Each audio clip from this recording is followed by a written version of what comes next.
Hi viewers, welcome to Elident dental hospitals. So ఇవాళ మనం చర్చించబోయే అంశం ఏంటంటే ఈ ఫుల్ మౌత్ డెంటల్ ఇంప్లాంట్స్ అనేవి చేస్తాం కదా. అంటే నోట్లో అసలు ఏం పళ్ళు లేకుండా మొత్తం అన్ని పళ్ళు కనుక రిప్లేస్ చేస్తుంటే మనం దాన్ని ఫుల్ మౌత్ డెంటల్ ఇంప్లాంట్స్ అంటాం. సో ఇది కనుక లాంగ్ టర్మ్ సక్సెస్ఫుల్ ఉండాలంటే మనం ఏమేం జాగ్రత్తలు తీసుకోవాలి, ఏ రకంగా చేయాలి, ఏ పద్ధతిలో చేయాలనేది మనం ఈరోజు డిస్కస్ చేద్దాం. సో బై ద వే, నేను doctor Charan Kumar, co-founder and managing director of Elident dental hospitals. మాకు 4 సక్సెస్ఫుల్ సెంటర్స్ ఉన్నాయి. Kondapur, KPHB, Manikonda and Banjara Hills. And 5th centre వచ్చేసి కుంపల్లిలో వస్తుంది. ఇంకొక 2 or 3 monthsలో ఓపెన్ అయిపోతుందండి.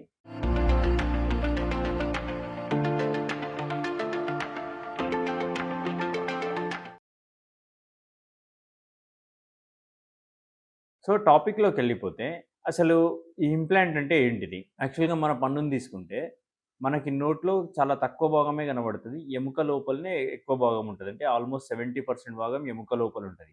ఆ ఎముక లోపల ఉన్న భాగంని రిప్లేస్ చేసే స్క్రూనే ఇంప్లాంట్. సో ఇది టైటానియంతో చేయబడుతుంది. ఎందుకు టైటానియమే ఉండాలి, వేరే మెటల్ ఎందుకు ఉండకూడదు అని అంటే, టైటానియం అనేది బాడీ ఫ్రెండ్లీ మెటీరియల్. అంటే మన బాడీలో పెట్టిన తర్వాత ఎలాంటి ఫారెన్ బాడీకి వచ్చే ఎలాంటి రియాక్షన్స్ కనుక ఉండవు. మన బోన్తో పాటు అది కూడా ఇమిడిపోతుంది. బోన్ దాని చుట్టూ ఫామ్ అయిపోయి దానికి స్ట్రెంత్ అనేది వస్తుంది. అందుకే టైటానియమే వాడతాం. నాట్ ఓన్లీ డెంటల్, బాడీలో ఇప్పుడు ఎక్కడైనా సరే బోన్ రిలేటెడ్ ఏం జరిగినా కూడా, ఇప్పుడు నీ రిప్లేస్మెంట్ చేస్తాం కదా, నీ రిప్లేస్మెంట్ కానీ, pelvic joint replacement, shoulder joint replacement, లేదేమన్నా ఫ్రాక్చర్స్లో ఉన్నా కూడా ఈ టైటానియం కాంపోనెంట్సే యూజ్ చేయబడతాయి. సో ఆ రకంగా మరి డెంటల్లో కూడా ఇది సక్సెస్ఫుల్గా ఉండాలంటే ఏమేమి ఇంపార్టెంట్? ఫస్ట్ ఆఫ్ ఆల్ దీనికి కావాల్సింది ఏంటంటే స్క్రూ యొక్క డిజైన్. అంటే బోన్లో పెట్టినాక అది ఇంటర్లాక్ అయ్యేటట్టు ఉండాలి. మళ్ళీ ఈజీగా బయటికి వచ్చేటట్టు దాని డిజైన్ ఉండకూడదు. అంతేకాకుండా థ్రెడ్ డిజైన్. ఈ థ్రెడ్ డిజైన్లో రెగ్యులర్గా వచ్చే ఇంప్లాంట్స్కి ట్రయాంగులర్ థ్రెడ్ ఉంటుంది. అంటే త్రికోణాకారంలో ఉంటుంది. సో అది తక్కువ అమౌంట్ ఆఫ్ బోన్ పట్టుకుంటుంది, తక్కువ స్ట్రెంత్ ఉంటుంది, ఎక్కువ రోజులు ఆగాలి, దాని మీద భారం వేయాలి లేదా క్రౌన్ పెట్టాలంటే. సో అది ఒకటి రెగ్యులర్గా వచ్చే ఇంప్లాంట్.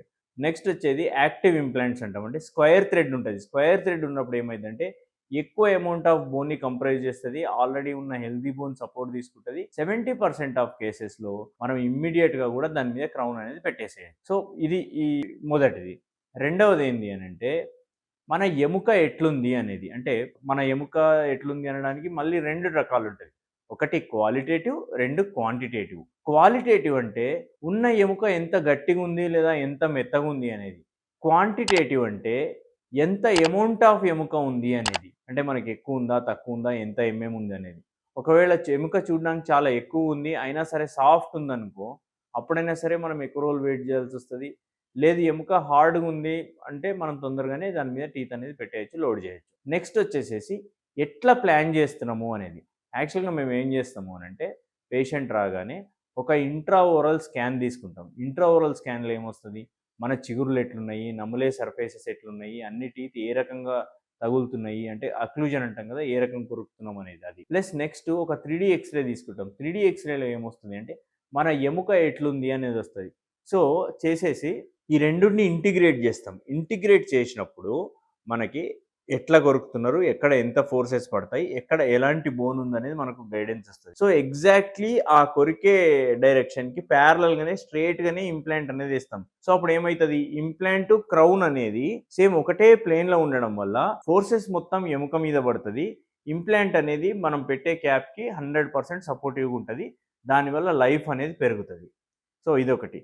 నెక్స్ట్ ఎంత నొప్పి ఉంటుంది మరి చేసేటప్పుడు అని. యాక్చువల్గా ఇంప్లాంట్స్ అనేది పెయిన్ఫుల్ ట్రీట్మెంటే కన్వెన్షనల్ పద్ధతిలో చేస్తే. అంటే కన్వెన్షనల్ పద్ధతి అంటే ఏంటి అని అంటే, మొత్తం ఇప్పుడు చిగురంతా కట్ చేసేసి దాన్ని ఎక్స్పోజ్ చేసి బోన్ చూసుకొని ఎక్స్రే తీసుకుంటూ ఇంప్లాంట్ పెట్టడం అనేది కన్వెన్షనల్గా చేసే పద్ధతి. అక్కడ ఏమవుతుంది, ఎక్కువ చిగురు కట్ అవుతుంది. ఎక్కువ చిగురు కట్ అవ్వడం వల్ల ఎక్కువ బ్లడ్ వస్తుంది. ఎక్కువ బ్లడ్ రావడం వల్ల ఎక్కువ పెయిన్ రావడం వల్ల ఎక్కువ స్వెల్లింగ్ రావడం వల్ల మనం రికవరీ అవ్వడానికి కూడా అంతే టైం పడుతుంది. అట్లా కాకుండా ఇప్పుడు కొత్తగా వస్తున్న టెక్నాలజీ ఏంటంటే గైడెడ్ ఇంప్లాంట్స్ అని. అంటే మీకు ఆల్రెడీ మేము ఇంట్రాఓరల్ స్కాన్ తీసుకుంటాము, 3D ఎక్స్రే తీసుకుంటాము. దాంతో ప్లాన్ చేసేసి అది ఎగ్జాక్ట్లీ మనం చేసిన ప్లాన్కి ఇంప్లాంట్ పోయి ప్రాపర్గా కూర్చునేటట్టు ఒక గైడ్ అనేది తయారు చేస్తాం. సో ఆ గైడ్ అనేది నోట్లో పెట్టేసి ఇంప్లాంట్ వేసేస్తే, ఒకవేళ మీకు 4 ఇంప్లాంట్స్ వేస్తే 4 దగ్గర చిన్న హోల్స్ పడతాయి అంతే. మీకు మొత్తం అనేది కట్ చేయాల్సిన అవసరం లేదు. ఇప్పుడు మామూలుగా మనకు మెడికల్ ఫీల్డ్‌లో మనకు ఈ అపెండిసెక్టమీ గాని అట్లా చేస్తే మనకు లాప్రోస్కోపిక్ చేస్తారు కదా! మనము ల్యాప్ ఆపరేషన్ అంటారు.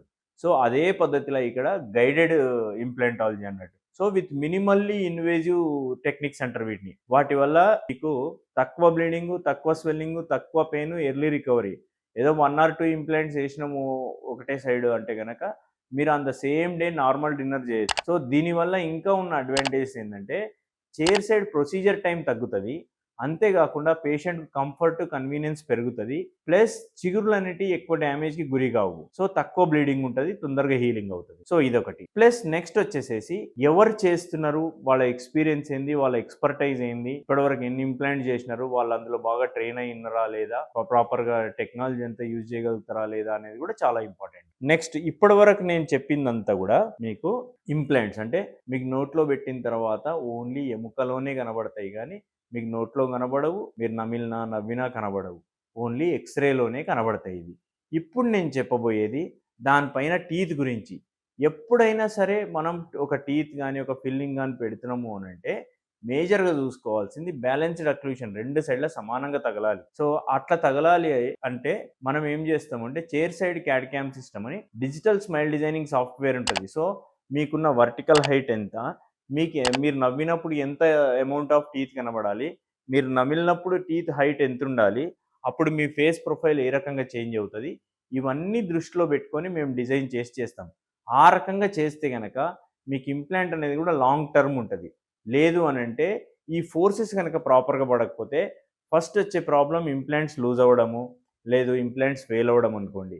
రెండవది ప్రాపర్ చివింగ్ ఎఫిషియన్సీ ఉండదు. ప్రాపర్ చివింగ్ ఎఫిషియన్సీ అంటే ఏందంటే మనం 2 రకాలుగా తింటాం. ఒకటి కోర్స్ గ్రైండింగ్, ఇంకోటి ఫైన్ గ్రైండింగ్. కోర్స్ గ్రైండింగ్ అంటే రవ్వలాగా తినడం. ఎట్లైనా అవుతది. ఇప్పుడు 2 సర్ఫేసెస్ రాసుకుంటే. అంటే ఏదో యాపిల్ ముక్కనో, జామకాయనో అట్లా తింటే టకటక తినేస్తాం. అంతే గాకుండా నెక్స్ట్ వచ్చేసి ఫైన్ గ్రైండింగ్ అంటే పిండిలాగా అవ్వడం అన్నట్టు. సో, ఈ రకంగా పిండిలాగా అవ్వడం అనేది పెద్ద ఆర్ట్. సో, దానికి ఈ chairside CAD CAM system, ఈ డిజిటల్ స్మైల్ డిజైనింగ్ సాఫ్ట్‌వేర్స్ అనేటివి మనకు హెల్ప్ చేస్తాయి. సో, ఈ రకంగా పద్ధతిలో ఇస్తే గనక మీకు ఇంప్లాంట్స్ ట్రీట్మెంట్ తర్వాత కూడా ఎలాంటి ఇబ్బందనేది ఉండదు. ప్లస్ ఎప్పుడైనా సరే ఇంప్లాంట్ చేసిన తర్వాత టీత్ కూర్చోబెట్టినప్పుడు అవి రాక్ అవ్వొద్దు. ఒకటే ప్లేన్‌లో కూర్చోవాలి. అట్లా కూర్చోవాలి అనంటే మనం ఫస్ట్ చేసిన ప్లాన్ ఉంది గదా! ఇంట్రావరల్ స్కాన్, 3 ఎక్స్‌రే తీసుకొని దాన్ని ఇంటిగ్రేటెడ్ ఇంప్లాంటాలజీ అంటాం. ఆ ప్లాన్ గనక ప్రాపర్‌గా ఉంటే ఇక్కడ అలాంటి ఇబ్బందనేది రాదు. సో, మీకు గనక ఇలాంటి సమస్యలుంటే కింద స్క్రోల్ అవుతున్న వాట్సాప్ నంబర్‌కి కాల్ చేయండి లేదా టెక్స్ట్ చేయండి. మీ స్మైల్ పిక్చర్‌ని పంపియండి. లేదంటే మీ ఎక్స్‌రే పంపియండి. మేము యాజ్ ఎర్లీ యాజ్ పాసిబుల్ మీకు మేము హెల్ప్ చేస్తాము. కాల్ చేస్తాము. Thank you. నేను doctor Charan Kumar from Elident dental hospitals.